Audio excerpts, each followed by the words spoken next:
I'm sorry, they're just doing a couple more. But I haven't been able to close a line I want to create, but I'm in the process of creating for young teens to know that so they can express the way they are, just like express themselves, because the teen depression rate is extremely high. In the last few years, it's been extremely high. So I think if teens have something, another way to express themselves, like other through music or like just like dance or performing arts, like if they could wear it, it would just like show the other teens that it's okay to be who you are, and then they'll feel a little better about themselves. In the summer of 6th grade, I went through like a really emotional, tough time because, like he said, I was going through like trying to find out who I was, but it sounds cheesy, but I heard one Lady Gaga song, and when I started to research her and found out what she's about, it inspired me to help others go through like feeling this like, confused moment of their life. So I feel as though when you wear the word, or when you wear what you are, you feel like you feel more obligated to stand up to it.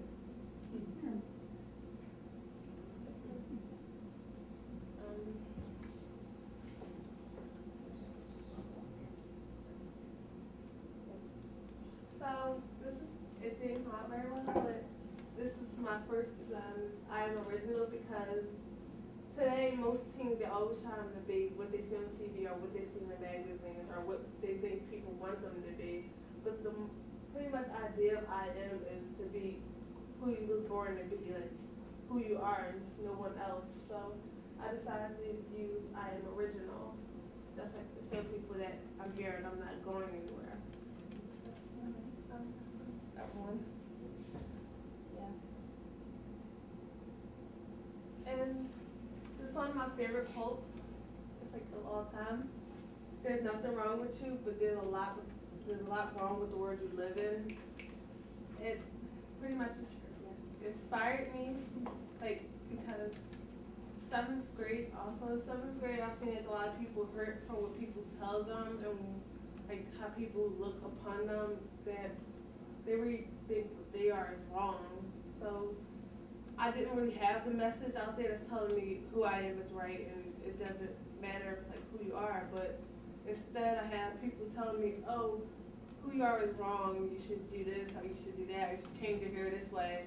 But when I saw this quote, when a teacher told me it like it just told me that, okay, just nothing wrong with me, it's just the people around me. That's pretty much my venture, so thank you.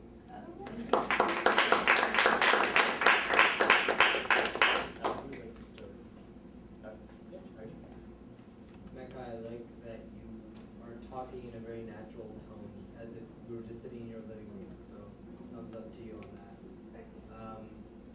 The one comment that I'd give you is when you finish your sentences, make sure you finish on a confident note, such as, a teacher told me this, and that's why I put it on a t-shirt, period. Instead of, I heard your voice taper out as you finished that thought. Okay, well, I think it's a great idea in working with women and actually all adolescents and self-esteem, I think is really important. So first, I want you to smile, okay? Show me that you like this. Your words say that you like it, your face, your body language. You're talking about inspiring confidence, so you need to be the image that you're selling to them. So, you get your shoulders back, stand up nice and straight, smile, and show that you believe that you've already bought what you're selling. And that makes other people want to buy it, to drink the Kool-Aid too, as they say. I'm also noticing a trend that people who sell clothing here wear Mickey Mouse to pitch parties. But otherwise, my other suggestion for you is that your story about your time in 6th grade, the challenges there, and how that was sort of a turning point for you, I would start with that. Okay? Because that brings us into you, and then it's because of your experience, that's what led you here. That's your intro, that's your intro.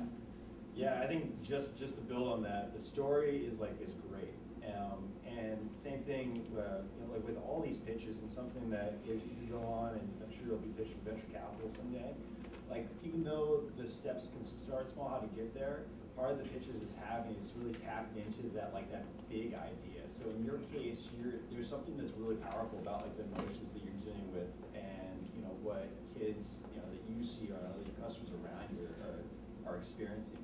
And so I would say making or being able to highlight that as part of the presentation, and not only that, but as you develop your business plan, really think about how these like very powerful, very broad sweeping elements are really part of your business. And you know, that doesn't necessarily have to be just limited to, it could be anywhere, but there's like a huge like upper scope, potentially what you might are tapping into, and then you're just whittling away at that. But I think that if you can focus in on that, it's gonna, that's part of what makes the presentations really exciting, is being able to, is when you hear about, okay, this is like what I'm going after, this like big problem, and I'm starting to tackle it this way.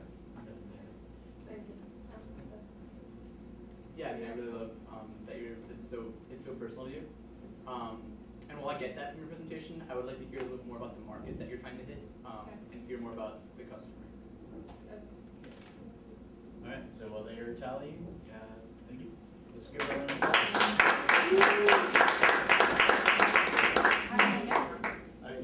and since now that I'm going to talk for a minute, I would just also kind of stress what Laura had mentioned to about, you know, something cool.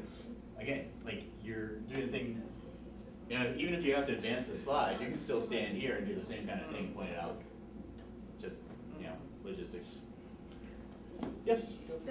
That's supposed to be your address. I mean your email address. Like that's my. Is it an email Oh, address? I kind of left out the whole like gmail.com. Oh. But yeah, the fact of the matter is, like I said, if anybody ever has any questions, email me. You know, in the heading, put who you are. Like start. Yeah, I'm sorry. So it's I'll correct that. It's at Gmail. Okay. Yeah. Okay, that's. I'm the one kid who, in my high school class, still typed on a manual typewriter because I lived with my grandmother and we never had a computer. And so it's like everyone else had computers. Yeah. I don't know if that's from here or from Mecca. Yeah, that's right. I'm from Mecca. Mecca, have you been able to produce any of your t-shirts either? In the summertime, it was gave me the idea first, and sometimes I printed some out. That's like me and my friends, and it became a hit, and I decided to. Did you screen print them? Yeah, but I sort of did like the iron-on prints, but it took a while. Well, for both of you, just that I know this person over here, I was going to give advice that there's a couple print shops, and I know Rodney knows about them too, but there's one at the Attic Youth Center, which is at 17th